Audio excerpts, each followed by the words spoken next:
پچھلی بار میں نے تمہیں بتایا تھا کہ کیسے پیغمبر یعقوب علیہ السلام ہرن کی سرزمی پر پہنچے اور انہوں نے اپنے ماما کی بیٹیوں سے شادی کی۔ ان کی پہلی بیگم لیا 7 بیٹوں اور ایک بیٹی کی ماں بنی، لیکن ان کی دوسری بیگم راہیل، جنہیں پیغمبر بہت چاہتے تھے، وہ اداس تھیں کیونکہ ان کا کوئی بیٹا نہیں تھا۔ انہوں نے بیٹے کے لیے اللہ کی بہت عبادت کی اور عبادت قبول ہو گئی۔ وہ ایک بہت خوبصورت بیٹے کی ماں بنی اور اس کا نام رکھا گیا یوسف۔ یعقوب علیہ السلام ہرن میں ہی رہ کر لبان کے لیے لگاتار 20 سالوں تک کام کرتے رہے۔ ایک دن پیغمبر نے اپنے ماما سے ملاقات کی اور ان سے کہا کہ وہ اب اپنے گھر والوں سے جا کر ملنا چاہتے ہیں۔ میری ساری برکت تمہیں سے ہے، لبان نے کہا، کوئی اور ضرورت ہو تو کہو۔ مجھے وہ سارے چتقبرے اور کالے میمنے چاہیے جن کی پیدائش اس سال ہوگی، یعقوب علیہ السلام نے کہا۔ لبان راضی ہو گئے اور پیغمبر خوشی خوشی وہاں سے چلے گئے، لیکن لبان اپنے بھیڑوں کے مالکانہ حق کا بٹوارا نہیں چاہتا تھا، پھر چاہے وہ یعقوب ہی کیوں نہ ہوں جنہوں نے ان بھیڑوں کی دیکھ بھال کی تھی۔ انہوں نے اپنے بیٹوں سے کہا کہ وہ بھیڑوں کے جھنڈ میں سے ساری چتقبری اور کالی بھیڑوں کو لے جائیں۔ جب یعقوب علیہ السلام کام کے سلسلے میں گھر سے باہر تھے، تب لبان کے بیٹے آئے اور وہ جھنڈ میں سے ساری چتقبری اور کالی بھیڑوں کو دور لے گئے۔ جب یعقوب علیہ السلام شام کو لوٹے تو انہیں یہ احساس ہو گیا کہ ان کے ساتھ ان کے ماما نے ایک شاطر چال چلی ہے، لیکن لبان کی شاطرانہ چال کے باوجود کئی کالی بھیڑوں کی پیدائش ہوئی۔ یہ ایک معجزہ تھا۔ جب لبان نے یہ دیکھا تو اسے حیرت بھی ہوئی اور وہ پیغمبر پر ناراض بھی ہوا، کیونکہ اس نے یہ وعدہ کیا تھا کہ وہ سارے کالے میمنے یعقوب علیہ السلام کو دے گا۔ ایک دن اللہ سبحانہ تعالیٰ نے پیغمبر کو اپنے ملک لوٹنے کا حکم دیا۔ پیغمبر نے یہ بات اپنی بیگموں اور بچوں کو بتائی اور ہرن چھوڑنے کے لیے تیار ہو گئے۔ انہوں نے وہ سب کچھ اپنے ساتھ لے لیا جو ان کا تھا، وہ بھیڑیں بھی۔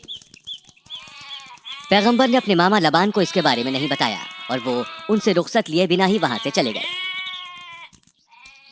اگلی صبح لبان کو احساس ہوا کہ یعقوب علیہ السلام اس کی ساری چیزیں اپنے ساتھ لے کر چلے گئے ہیں۔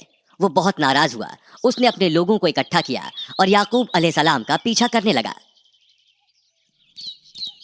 یعقوب علیہ السلام کا پیچھا کرتے ہوئے وہ کئی دنوں اور کئی راتوں تک سفر کرتے رہے۔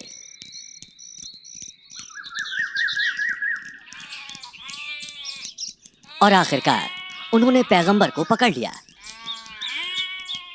تم مجھے بتائے بنا وہاں سے کیوں نکل گئے؟ لبان نے پوچھا۔ اگر تم ہمیں یہ بتا دیتے کہ تم جا رہے ہو تو ہم اس جشن میں ایک دعوت دیتے اور میں اپنی بیٹیوں کو محبت سے رخصت کر پاتا۔ پیغمبر نے لبان سے بات کی اور یہ فیصلہ کیا گیا کہ اب ان کی راہیں جدا ہوں گی۔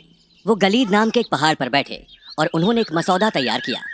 یہ طے ہوا کہ آج سے وہ دونوں ایک دوسرے کی زمین پر قدم نہیں رکھیں گے۔ ان سبھی نے ساتھ میں کھانا کھایا اور پھر ایک دوسرے سے رخصت لی اور الگ ہو گئے، اپنے اپنے ملک کی طرف لوٹ گئے۔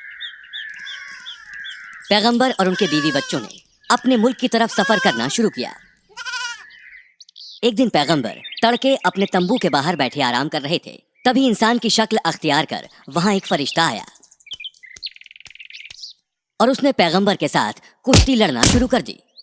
دونوں برابری سے تب تک لڑے جب تک فرشتے نے پیغمبر کی جانگ پر وار نہیں کر دیا اور پیغمبر لنگڑانے لگے۔ سورج اگنا اب شروع ہو گیا تھا اور فرشتے نے پوچھا، تمہارا نام کیا ہے؟ یعقوب، پیغمبر نے جواب دیا۔ آج سے تمہیں اسرائیل کے نام سے جانا جائے گا، فرشتے نے کہا اور ہوا میں غائب ہو گیا۔ پیغمبر کو اپنی آنکھوں پر یقین نہیں ہوا اور تب انہیں احساس ہوا کہ وہ شخص ایک فرشتہ تھا۔ اس کے بعد بھی وہ کئی دنوں تک سفر کرتے رہے۔ پیغمبر جب سیر کی زمین پر پہنچے، انہوں نے معافی مانگنے کے لیے عیساؤ کو ایک پیغام بھیجا۔